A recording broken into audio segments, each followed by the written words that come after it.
नमस्कार, मैं हूं आपके साथ अभिषेक पुंडी। भारत का स्पेस प्रोग्राम जो चंद्रमा से लेकर सूर्य तक हमें पहुंचाने वाला रहा है, आज सवालों के घेरे में है। पिछले 9 महीने में पीएसएलवी के 2 बड़े mission back to back fail हो गए। मई 2025 में EOS-09 अर्थ ऑब्जर्वेशन सैटेलाइट का लॉन्च और जनवरी 2026 में डीआरडीओ की अन्वेषा समेत 16 सैटेलाइट्स का मिशन। इन असफलताओं के बीच राष्ट्रीय सुरक्षा सलाहकार अजीत डोभाल ने तिरुवनंतपुरम के विक्रम साराभाई स्पेस सेंटर का गुप्त दौरा किया। बताया गया प्रधानमंत्री मोदी ने खुद उन्हें वहां पर भेजा है, जहां उन्होंने वैज्ञानिकों से 2 दिन तक मीटिंग्स की। लेकिन क्या यह महज तकनीकी गड़बड़ियां हैं जैसा कि बताया गया, या इसके पीछे कोई बड़ी साजिश है? इतिहास गवाह है। डॉक्टर होमी भाभा और विक्रम साराभाई की रहस्यमयी मौतों से लेकर नबी नारायणन की जासूसी के आरोप, डीआरडीओ वैज्ञानिकों के हनी ट्रैप और साइबर अटैक्स तक भारत के साइंस प्रोग्राम्स पर हमले पहले भी हो चुके हैं। विश्व आर्थिक मंच की रिपोर्ट के मुताबिक 2035 तक वैश्विक अंतरराष्ट्रीय अर्थव्यवस्था $1.8 ट्रिलियन की हो जाएगी। इसमें भारत की अहम हिस्सेदारी है लगभग 10% की। तो क्या भारत को रोकने की साजिश हो रही है इंटरनेशनल लेवल पर? क्योंकि भारत ने सैकड़ों देशों के साथ समझौते किए हुए हैं और सैकड़ों ऐसे सैटेलाइट्स भेजे हैं, अमेरिका और रशिया तक के लिए भेजे हैं, यूरोप तक के, माफ कीजिएगा, यूक्रेन ब्रिटेन तक के लिए भेजे हैं। तो डोभाल साहब की इस गुप्त यात्रा के मायने क्या है? क्यों प्रधानमंत्री मोदी को डोभाल को ही यह जिम्मेदारी देनी पड़ी? इस विषय पर आज एक एक कर चर्चा करेंगे, इतिहास को थोड़ा सा खंगालेंगे जिससे कि पता चल सके कि आखिर चल क्या रहा है। सबसे पहले उन 2 फेल मिशन की बात करते हैं। 18 मई की तारीख थी 2025 की। PSLV C61 मिशन में EOS-09 नाम का अर्थ ऑब्जर्वेशन सैटेलाइट लॉन्च होना था। यह सैटेलाइट पृथ्वी की हाई रेजोल्यूशन तस्वीरें लेकर मौसम की भविष्यवाणी, आपदा प्रबंधन और सीमा निगरानी और खेती में मदद करता। श्रीहरिकोटा के सतीश धवन स्पेस सेंटर से सुबह 5:59 पर इस रॉकेट ने उड़ान भरी। लेकिन तीसरे स्टेज में सॉलिड फ्यूल की समस्या से रॉकेट की गति कम हो गई और मिशन असफल हो गया। जांच में पता चला कि सॉफ्टवेयर में एक छोटी गड़बड़ी ने स्टेज सेपरेशन को प्रभावित किया। फिर आया 12 जनवरी 2026 का दिन, जब PSLV C62 मिशन में डीआरडीओ की अन्वेषा नामक इलेक्ट्रॉनिक इमेजिंग सैटेलाइट समेत 16 सैटेलाइट को कक्षा में पहुंचना था। इनमें स्पेन का एक स्टार्टअप की भी सैटेलाइटें कुछ थी जो अंतरिक्ष में गुरुत्वाकर्षण परीक्षण करता। सुबह 10:17 पर यह लॉन्च हुआ, लेकिन फिर से तीसरे स्टेज के अंत में नेविगेशन सिस्टम में खराबी से रॉकेट रास्ते में भटक गया। सभी सैटेलाइट्स स्पेस में कहीं खो गई, जिसका आज तक नहीं पता चल पाया कहां गई, जिससे कि भारत को कमर्शियल नुकसान तो हुआ ही, साथ में भारत की इमेज को भी बहुत बड़ा धक्का लगा। ये दोनों असफलताएं पिछले 9 महीने के भीतर हुई, जो PSLV के 33 सालों के रिकॉर्ड पर सवाल उठाती हैं। तो सवाल उठा कि जो काम हम पिछले 33 सालों से PSLV के साथ कर रहे हैं, उसमें एक जैसी गड़बड़ आखिरकार कैसे हो सकती है? तो यहीं से शुरू होता है अजीत डोभाल की गुप्त मीटिंग का सिलसिला। इन असफलताओं के बाद प्रधानमंत्री नरेंद्र मोदी ने NSA अजीत डोभाल को तिरुवनंतपुरम के विक्रम साराभाई स्पेस सेंटर भेजा। 22 और 23 जनवरी को डोभाल साहब ने बिना VIP प्रोटोकॉल के यह गुप्त दौरा किया। ऐसी रिपोर्ट्स निकलकर सामने आ रही हैं, ऐसा दावा किया जा रहा है।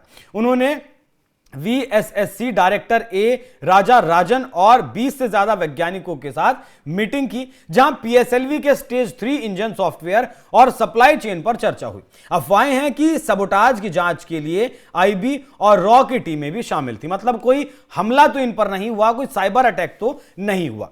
डोभाल की इस मीटिंग को भी जानकारी इसकी पूरी तरह पुष्ट अभी तक नहीं है। हालांकि जानना तो यही है कि क्या यह जानबूझकर किया गया या कृत्य था या फिर कुछ और। इन 2 असफल मिशनों पर स्पेस वैज्ञानिकों का कहना है कि तकनीकी गलतियों के अलावा सप्लाई चेन में किसी इनसाइडर की मिलीभगत का या फिर साइबर हमला भी यह हो सकता है, ऐसा विशेषज्ञों का मानना है। लेकिन अंतरिक्ष मंत्री डॉक्टर जितेंद्र सिंह ने 2 फरवरी को कहा कि कोई जासूसी या फिर कोई हमला नहीं हुआ, सिर्फ तकनीकी गड़बड़ी के कारण यह सब हुआ। ऐसा बयान इसलिए भी दिया जा सकता है जिससे कि भीतर ही भीतर जांच को किया जा सके और हमारी सुरक्षा कॉम्प्रोमाइज ना हो।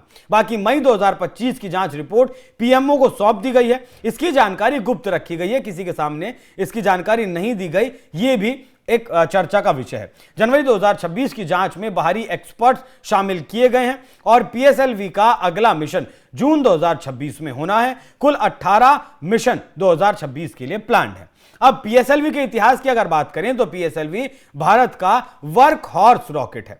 1982 में विक्रम साराभाई स्पेस सेंटर ने इसे बनाना शुरू किया। 1993 में पहला लॉन्च किया गया जो फेल हुआ, लेकिन 1994 से 60 से ज्यादा सफल मिशन अब तक इसके साथ किए गए हैं। यह 44 मीटर ऊंचा 320 टन वजन वाला रॉकेट 1.8 टन तक का सैटेलाइट उठाकर लेकर जा सकता है। इसलिए इसके असफल मिशन अंतरिक्ष कार्यक्रमों पर खतरे की तरह देखे जा रहे हैं, जिसकी 3 वजहें हो सकती हैं। क्योंकि अंतरिक्ष अब चौथा युद्ध क्षेत्र बन चुका है। पहली वजह हो सकती है दुश्मन देश सैन्य ताकत को कमजोर करने के लिए जासूसी या फिर सबोटाज करते हैं। जैसे सीपीओ फाउंडेशन के अनुसार 2021 से 2025 में स्पेस एक्टिविटी 45% तक बढ़ी है। दूसरी वजह आर्थिक नुकसान हो सकता है। पीएसएलवी फेल होने से ग्राहक जो भारत के पास आते हैं इस रॉकेट से, अपनी जो देश आते हैं भारत के पास कि इस रॉकेट से हमारी सैटेलाइट को आप स्पेस में भेज दीजिए, वो स्पेस एक्स जैसी दूसरी संस्थाओं के पास जा सकते हैं, भारत का साथ छोड़ सकते हैं। भारत की मतलब यहां पर इमेज को गहरा प्रभाव पड़ सकता है। विश्व आर्थिक मंच कहता है कि 2035 तक वैश्विक अंतरिक्ष अर्थव्यवस्था 1.8 ट्रिलियन डॉलर तक पहुंच जाएगी, जिसमें भारत की हिस्सेदारी लगभग 10% तक होगी, यानी 180 बिलियन डॉलर तक पहुंच सकती है। भारत की यह ताकत दुनिया से देखी नहीं जा रही, ऐसा हो सकता है। तीसरी वजह यह हो सकती है कि तकनीकी बढ़त को रोकना। पूर्व इसरो वैज्ञानिक डॉक्टर एन नारायणन ने 1994 में कहा था कि जासूसी भारत को सैटेलाइट मार्केट से बाहर रखने के लिए की गई थी, क्योंकि इन पर खुद जासूसी के आरोप लगाए थे। इन्हें जेल भी जाना पड़ा था, हालांकि बाद में बरी होकर ये बाहर आए थे। अब अगर अपने प्रोग्राम को सुरक्षित रखना है तो वैज्ञानिकों की भी सुरक्षा उतनी ही ज्यादा जरूरी हो जाती है। तो भारत में वैज्ञानिकों को सीआईएसएफ से पर्सनल सिक्योरिटी Z+ तक की दी जाती है। रेस्ट्रिक्टेड जोन होता है जहां वो होते हैं, आईबी से गुप्त निगरानी उनकी करवाई जाती है, बैकग्राउंड चेक किया जाता है, उनकी जो भी विदेश यात्रा होती है उसका पूरा प्रोटोकॉल होता है। वो सोशल मीडिया बैन होता है उनका, सुरक्षित नेटवर्क और 2 व्यक्ति का नियम उन्हें मिलता है। मतलब अगर किसी प्रोजेक्ट पर काम कर रहे हैं तो अकेला वैज्ञानिक काम नहीं करेगा, कम से कम 2 वैज्ञानिक उस प्रोजेक्ट पर काम करेंगे। किसी भी प्रोग्राम में 2 लोग जरूर होंगे, क्योंकि भारत अपने कई महत्वपूर्ण वैज्ञानिकों को इससे पहले खो चुका है। जैसे इतिहास में कई संदिग्ध मौतें हुई हैं। Doctor Homi Jehangir Bhabha nuclear programme के जनक 1966 में एयर इंडिया फ्लाइट क्रैश में मारे गए। वो पूरा प्लेन ही इस तरीके से ध्वस्त हुआ कि उसका ब्लैक बॉक्स भी आज तक नहीं मिला। प्लेन किसी पहाड़ से टकराया गया बताया गया, लेकिन एक किताब लिखी गई कन्वर्सेशन विद द क्रो में सीआईए अधिकारी ने दावा किया कि यहां इसमें बम प्लांट किया गया था क्योंकि भारत न्यूक्लियर बम बना रहा था। अब उस दावे में कितनी सच्चाई थी हम नहीं कह सकते। डॉक्टर विक्रम साराभाई इसरो के संस्थापक 1971 में कोवलम होटल में अचानक उनकी हार्ट अटैक से मौत हो गई, लेकिन 2 दिन पहले जब उनका चेकअप किया गया था तो वो पूरी तरीके से फिट थे। उनका पोस्टमार्टम नहीं करवाया गया। सहकर्मी डॉक्टरों ने बताया कि कोई साजिश हो सकती है। 2009 से 2013 के बीच में 11 न्यूक्लियर वैज्ञानिकों की मौतें हुई। एल महालिंगम 2009 में मॉर्निंग वॉक से गायब हो गए, फिर उनका शव नदी में मिला, सुसाइड किया गया, हत्या हुई, कुछ पता नहीं चला। के जोशी और अभिषेक शिवम 2011 में रेलवे ट्रैक पर उनके शव मिले, आज तक जांच जारी है, पता नहीं चला क्या हुआ। बार्क में 2 फेलो वैज्ञानिक 2009 में लैब में जलकर मर गए, जबकि वो किसी ज्वलनशील सामग्री पर काम ही नहीं कर रहे थे। नवंबर 2009 में 20 से ज्यादा जो वर्कर्स थे यहां काम करने वाले, वो दूषित पानी पीने से बीमार हो गए। ये मामले साजिश की थ्योरी को बल जरूर देते हैं। साथ में हनी ट्रैप और जासूसी की भी घटना जुड़ती है। 2023 का आपको याद होगा, डीआरडीओ के वैज्ञानिक प्रदीप कुरुलकर को एटीएस ने गिरफ्तार किया। वो अग्नि मिसाइल, आकाश मिसाइल और शक्ति मिसाइल जैसे प्रोजेक्ट्स पर काम कर चुके थे।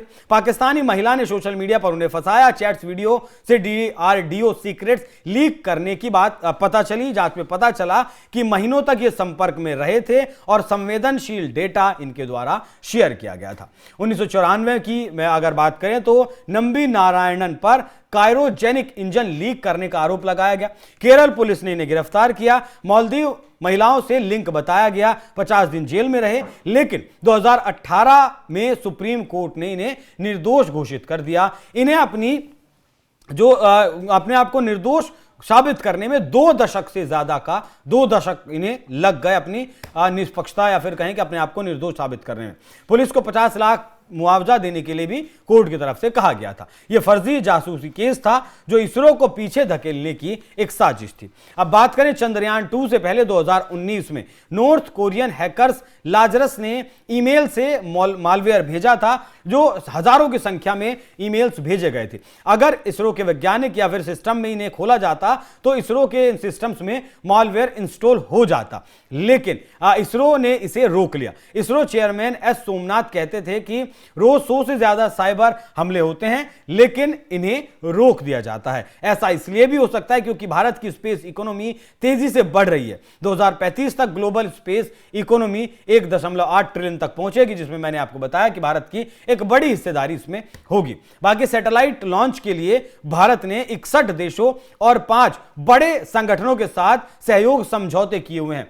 भारत अब तक 36 देशों के 434 सैटेलाइट लॉन्च कर चुका है, जिसमें अमेरिका के 232 और ब्रिटेन के 83 सैटेलाइट शामिल है। ये विकसित देश हैं। इन जैसे देशों के लिए भी भारत का पीएसएलवी सैटेलाइट को लॉन्च कर चुका है। तो आप अंदाजा लगा सकते हैं कि पीएसएलवी भारत के लिए कितना जरूरी और कितना अहम और क्या मायने रखता है। अच्छा, ऐसा नहीं है कि ये सब सिर्फ भारत में ही होता है, ये दुनिया भर में होता है। 1986 में नासा का चैलेंजर 73 सेकंड में फट गया था। जैसे ही उड़ा 73 सेकंड में फट गया। सीआईए ने इसका शक रशिया पर जताया। 2018 में रूस के सोयूज में छेद हो गया था, मतलब इंटरनेशनल जो इनका स्पेस स्टेशन था उसमें छेद हो गया था, और रूस की तरफ से नासा के एस्ट्रोनॉट पर इसका आरोप लगाया गया, जिसके जवाब में नासा की तरफ से कहा गया कि जब वो छेद हुआ कुछ मिलीमीटर का, तब नासा का वैज्ञानिक वहां कोई था ही नहीं। 2024 में चीन ने पश्चिमी देशों पर उसके खिलाफ जासूसी करने के इल्जाम लगाए थे। चीन दुनिया की निगरानी करने का प्लान बना रहा था, बहुत ज्यादा सैटेलाइट